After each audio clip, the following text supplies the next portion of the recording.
name is Heather McGee, and this is the Happily Never After, a podcast that explores how life's endings can lead to a personal breakthrough.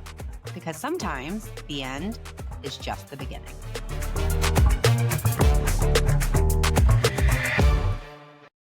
Hi, everyone. Welcome to the Happily Never After, a podcast where we explore how life's endings can lead to a new beginning. If you enjoy the show, don't forget to rate, review, and follow us wherever you are listening or watching the show today. My guest today is Ish. Ish is a comedian and former lawyer turned TikToker. She is best known for her series, Revenge Ideas from a Lawyer That Won't Get You Arrested. Probably. It's definitely not legal advice, but it sure is funny, and revenge is what we're going to be talking about today. Ish, I am so pleased to welcome you to the show. Thank you for being here. Hi, thank you for having me. I'm glad to be here. All right, so Ish has started a movement online talking about her feelings after a breakup, all about revenge, which I think is great. Most of the time you hear, after a breakup, go to the spa, sit with yourself, feel your feelings, read a book, and you went in the other direction, which I think is hilarious. As we get into that, tell us about this relationship that inspired this whole thing. Well, he was a demon. Okay. Demon disguised as a man. I think it's a canon event for every woman in their late 20s, early 30s to open your eyes to the evils of the world. And I was like, oh, this is what evil is.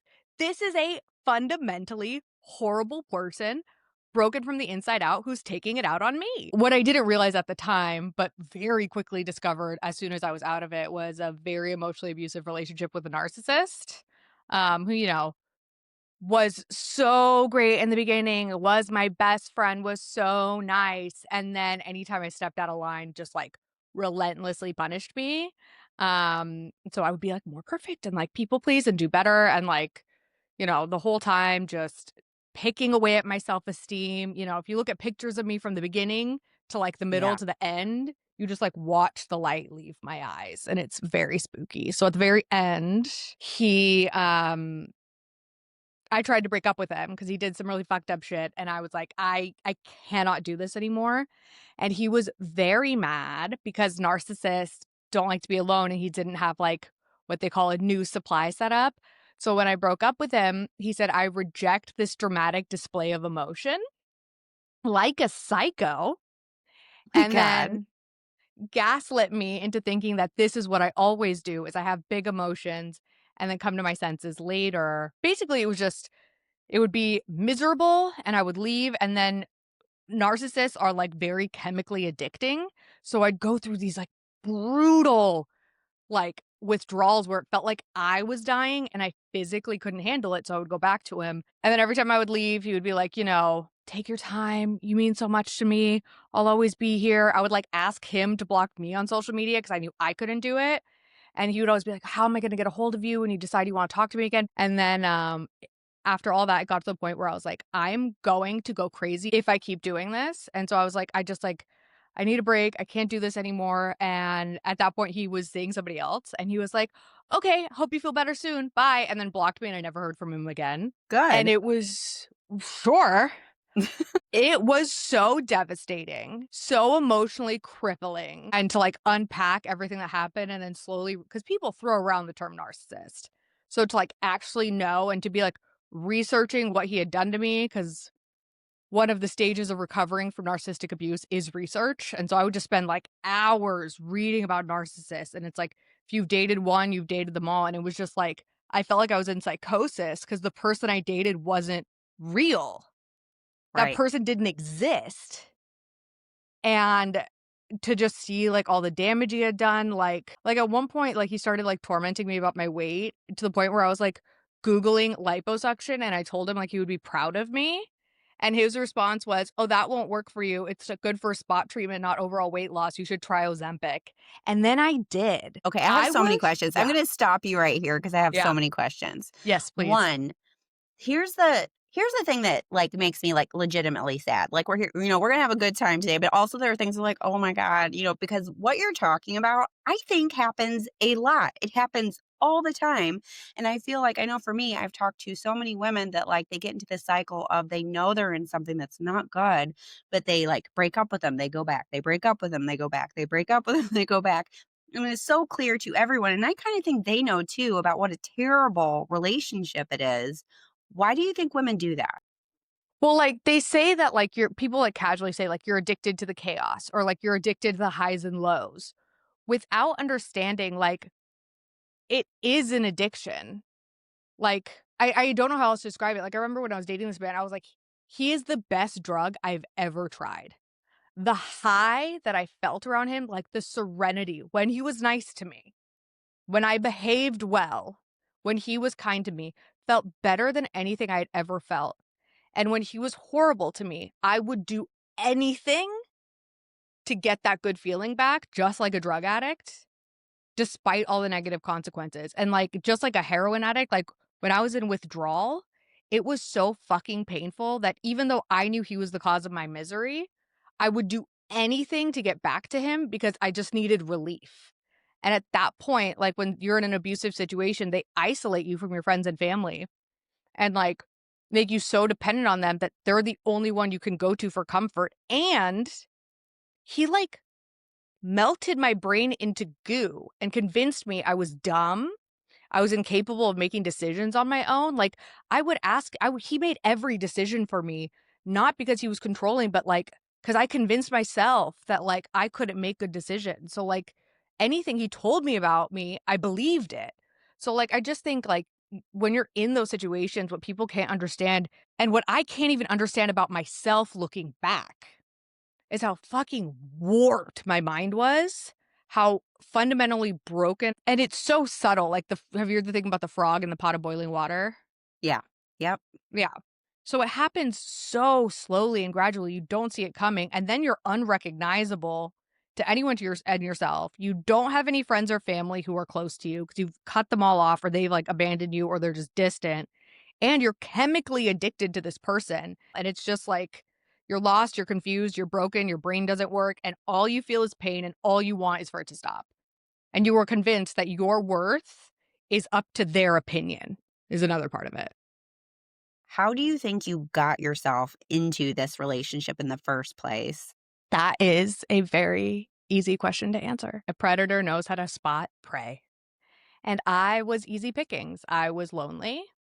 I was desperate to get into a relationship to avoid my own feelings. My life was chaotic and I didn't want to look at it.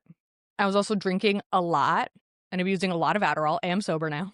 And I gaslit myself into also think like I'm a little responsible of like I gaslit myself into thinking the situation wasn't as bad as it was because I just wanted something. Because I was just lonely and like going through a lot. Do you think you would have left for real if he hadn't have blocked you on everything? Like, do you think you would have gone back again?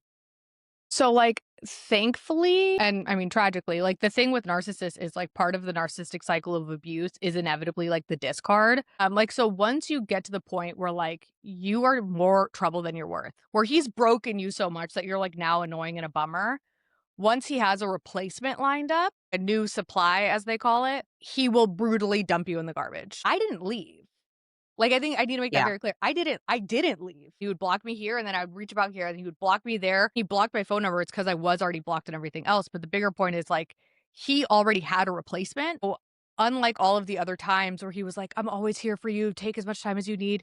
Because he had someone else, who was, like, shiny and new, he didn't fucking need me Right. anymore. So that's why he was like, "Okay, blocked." Like, there was no, like, discussion of, like, "I'm gonna miss you, blah, blah, blah." It was just like, "Okay, blocked." And then he never spoke to me again. Like, he threw me in the garbage. I had no say in that matter. I had no expectation that he wasn't going to reach out to me again.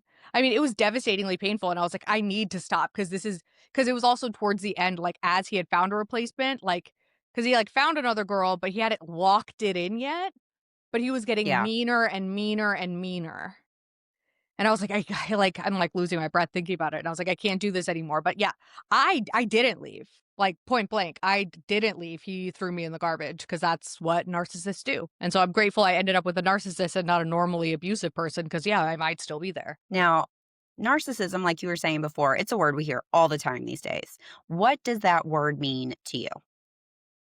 A clinical It's a clinical disorder that's underdiagnosed because they aren't the type of people to seek therapy, and essentially it Right. stems from, like from what I understand, it's like an antisocial personality disorder.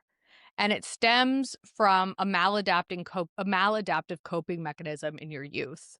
So essentially, like, you have an abusive parent or like neglectful parents, or you're just like taught that you're not enough. They're very inherently insecure people who cannot sit with themselves. So they use other people to self-soothe, and they think the fantasy of another person is going to fix them, and then they get resentful the second you're not perfect or you try to get too close to them, which they find repulsive because they hate themselves. So the fact that you find them great is disgusting to them because they're like, wow, you must have no self-worth, even though they've created a mask, which I'll get to in a second, that tricks you. There's just like so many components to it. It's like if you can easily diagnose someone as a narcissist, they are not, because it is complicated. Like, you can look it up online, and a big thing is like the narcissistic cycle of abuse, which is like Yeah. love bombing, which is where that's like the maladaptive coping mechanism. They will change the whole personality to get that person's approval.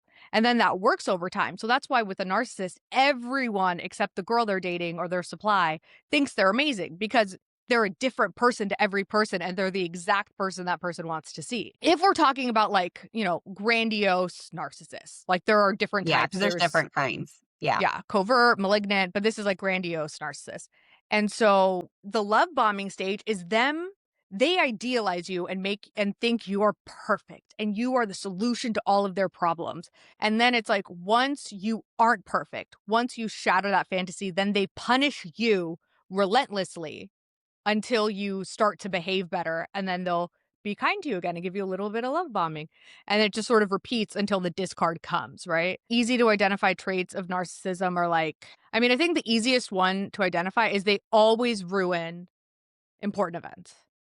Any holiday, any accomplishment, any special day, it doesn't matter how good things have been, they will find a way to fucking ruin it and make it about themselves and make you feel like a piece of shit because they can't handle anyone else having the spotlight. And like, if you are suffering, but everyone else in their life thinks they're awesome, you're probably with a narcissist. Yeah, I had someone in my life who was diagnosed narcissist, so I am also aware of many of these not so great character traits when you have a family member of some sort that's diagnosed with narcissism. They can't authentically attach. They know how to fake connection, they know how to pretend to have relationships, but at heart, at least as far as I can tell, they really actually don't care. Like, there's no authentic emotional connection that they are able to create. Like, that piece is just missing, which on the one hand makes me really sad for them, but also it means that they just carve a flaming fire of disaster wherever they go with anyone who,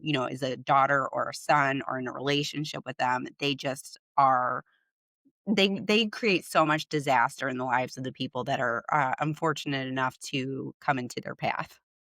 Yeah. No, I mean, and that one's complicated because it's like, yes. And like, I do think, and my therapist agrees with me on this, that so like a hallmark trait of narcissists is they lack empathy. 100%. They cannot comprehend how someone else feels. And if they could, they certainly would not put it over what they felt. Now, I do think, to the extent this individual was capable of caring for someone, he did care about me. There was like a fondness and an affection. That's the extent of what he could feel. Like, he felt affection towards me. He enjoyed having me around and like had a level of compassion for my suffering when it was bad enough and not caused by him. But like, if he was causing me pain and I was trying to express that to him, like, he couldn't process that he did something wrong or just that I was in pain. He saw me causing problems and then would punish me until I shut up, because he didn't Oh, want to feel yeah. that discomfort because they can't look inwards because it's too painful. So then they lash out at everyone else. And this is part of the problem, is they pick really empathetic people who can try to see the best in them, which is like what I'm by default doing right now. But yes, you are correct. They leave a trail I of know. fiery I was like, I devastation think I everywhere see behind them. some. Yeah. Yeah. Yep. Okay. So, in the wake of this breakup, you have changed your life in a pretty big way over the last few years in the wake of this breakup. Can you talk about what this breakup was like for you? And how did you go about redesigning the rest of your life? Because you and I have talked about this off camera and you made some big changes. Yeah. Well, I was devastated. What was really going on, the actual truth of what was going on, that's not like the cookie cutter answer, is I wanted revenge so badly because he destroyed me and my life, and I just wanted him to pay. I went 2 weeks without sleeping. I was out of my fucking mind. And eventually I was like, "Okay, I need to stop doing that." But, like, I would just get stuck in, like, wanting him to pay. I would, like, go on Reddit, and they were like either it was like, "Live a good life, have a glow up," like you said, "Go to the spa," and I was like, "I haven't showered in 6 days." I'm like, I'm not about to, like, go to a sound bath, you know? But it's like, this man ruined my life, and that felt so unfair, and I felt so powerless and, like, alone and insane. I just, Yeah. like, was broken. I was done, and it was Well, insane. if I could interject Yeah. here a little bit, I think, I've been in abusive relationships, and I think something we don't talk about enough is the recovery from an abusive relationship is brutal. It is brutal because you get caught in such a shame spiral. Like, how did I let this happen to me? How did I agree to this? Especially if you spent years in it. How did I get there? How did I let this happen? How did I not see it? Why didn't I leave sooner? What am I doing? And it's almost like you attack yourself so hard. So you've got that going on. And then you're upset about the lost time. You're upset about the fact that you feel like you let someone do this to you. And it's kind of interesting because it's all true. Yes, I was there. I didn't like run away, but it also the other piece of this is abuse really does change your brain. It changes your mind. It changes who you are. It gets me really frustrated when other women are talking about getting through abusive situations. And inevitably, there's always at least one person will chime in with, well, why didn't you just leave? And I get so angry because it's like abuse doesn't do something to a person. It actually changes how a person sees themselves. It does so much damage to them. That's just not how it works. And I wish more people understood that. But yes, no, people act like it's, like, not they're like it's like when you're depressed and someone's like, "We'll go on a walk." My Right. brain is Like it's broken. that simple, like you flip a switch. Yeah. Right. People just don't get It it. actually does something to you. I remember I watched a television show called Maid, which I don't know if you've ever seen. I think it's on Netflix. It has Andie MacDowell and her daughter, who's really famous, and I cannot think of her name right now. She's very beautiful. It's this whole story about this woman who was in an abusive relationship, and then she finally left, and she's rebuilding her life. And I remember I just watched it. I binged it. I watched it all night, and I was just like crying the whole time because you just don't get it until you leave and you start to heal and you start to see the last like few years of your life with a lot more clarity. And it's really overwhelming to know that you participated in that. And I don't know how else to put it because it's true, like, you don't run away a lot of times, and then later you're like, "Why didn't I just leave?" But abuse just does so many things to your brain that incapacitates you, it makes you nuts. I don't know, I just get really frustrated when I hear that from the outside world, things like, "Well, why didn't you just leave?" "Oh, well, I would've if I would've been in my right mind." Yeah. Or if I knew, like, when I was in it, I had no fucking clue. You know what I mean? Like, I didn't know it was abusive. To me, he was the greatest guy in the world because, like you said, your brain is just broken, and, like, also, like, as you were talking, something that came up is, like, when you were like, you had been in an abusive relationship, there was a core part of my identity that, like, piped up and was like, "I could never be in an abusive relationship." And I'm like, "What are you Right, talking about?" And it's just like, I right. have never seen myself as somebody who would be in an abusive relationship, so it's like, it's so counter to my understanding of my own identity that I definitely couldn't have seen it at the time, and if somebody had pointed it out, I couldn't have heard it anyways. Because to me, like, I am not somebody who would be in an abusive relationship, so you don't even have the ability to recognize what's going on because it's just, like, so counter to who you think you are. There's no way. There's no way. Well, and I don't know if you ran into this data, but there's data that, I put this in quotes because what does this even mean? Highly successful women are more likely to get into abusive relationships because they think it can't happen to them. They're Mhm. too, again, air quotes all day.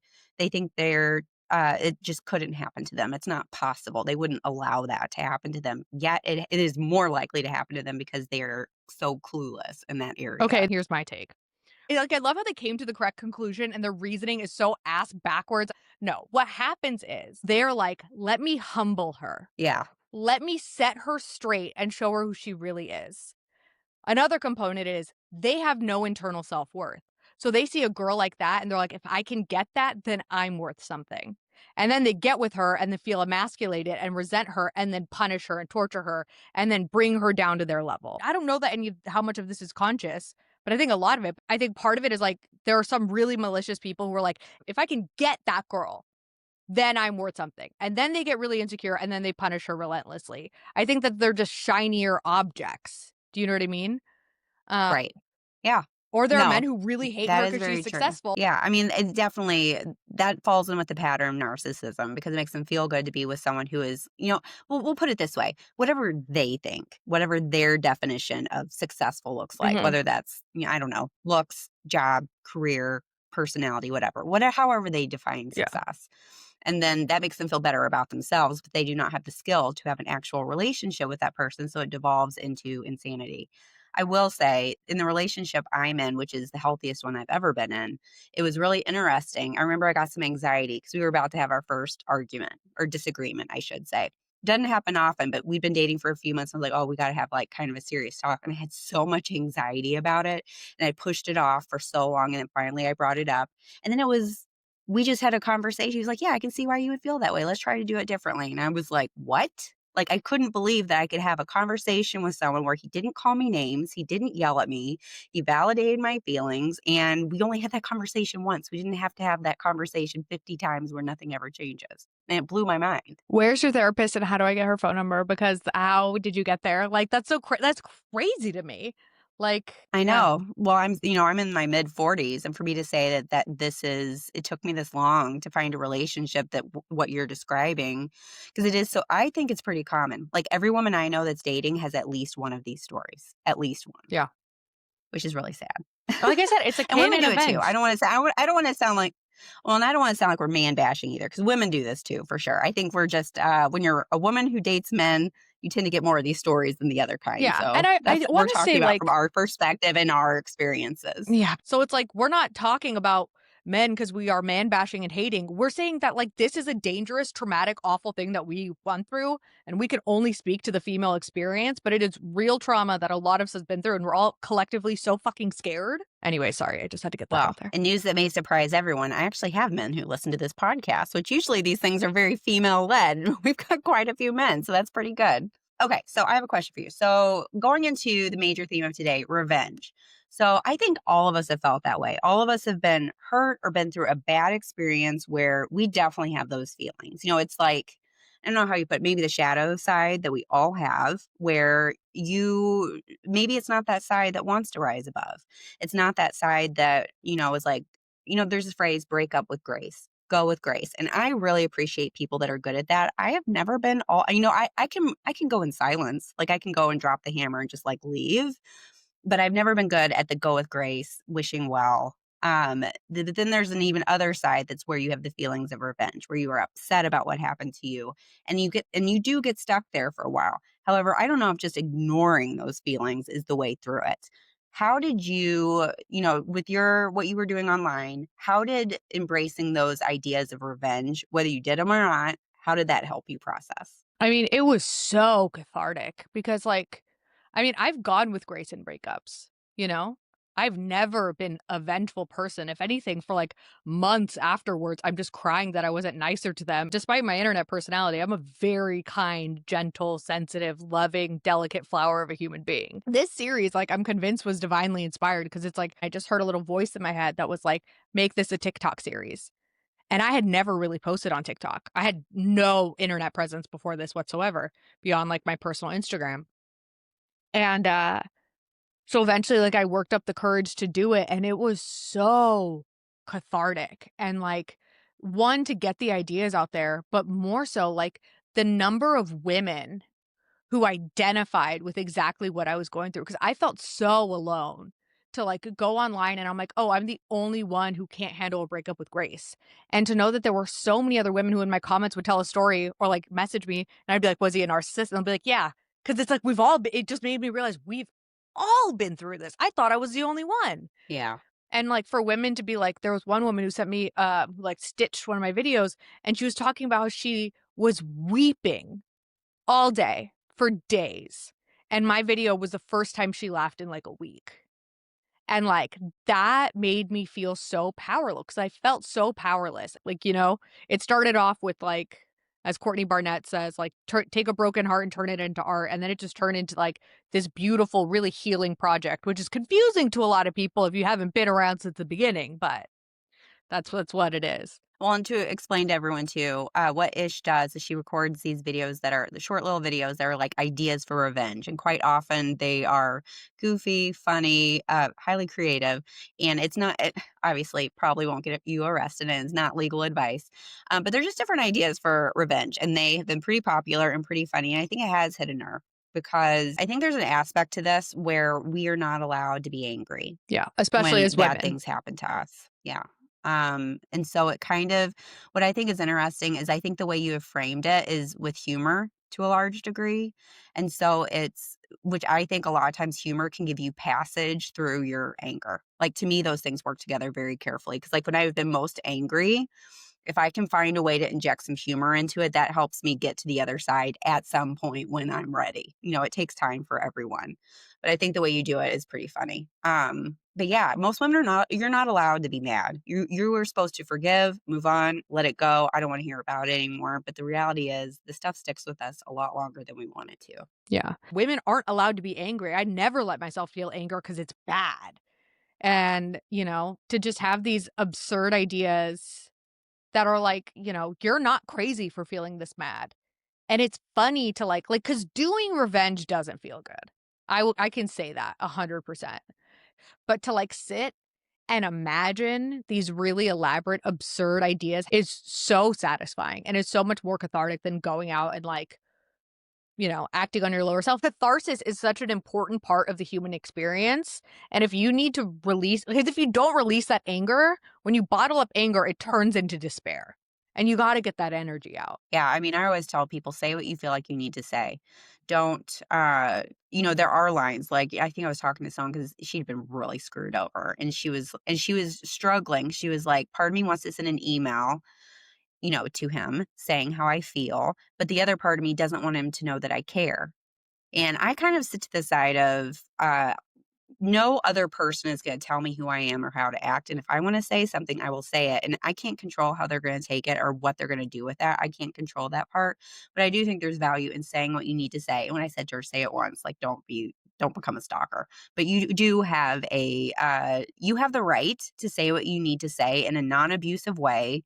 Get it out there, say it, and then maybe that'll help you move on. I don't know. But bottling it up, not expressing these things is not gonna get anybody anywhere, and honestly, I think that's a sexist, uh, mindset for that women are not allowed to talk.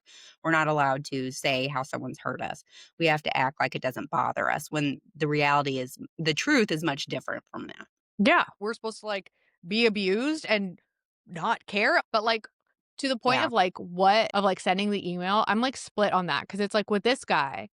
My biggest regret is all of the things left unsaid. So it's yes, don't be abusive, but also tell someone to fuck off. You know what I mean? And you don't need to protect him from that because that's who he is and he deserves to know that. Well, I think the difference there is that who you are? I'm not going to do something or say something that's not who I am because then I'm gonna feel shitty about that later because that's not who I am.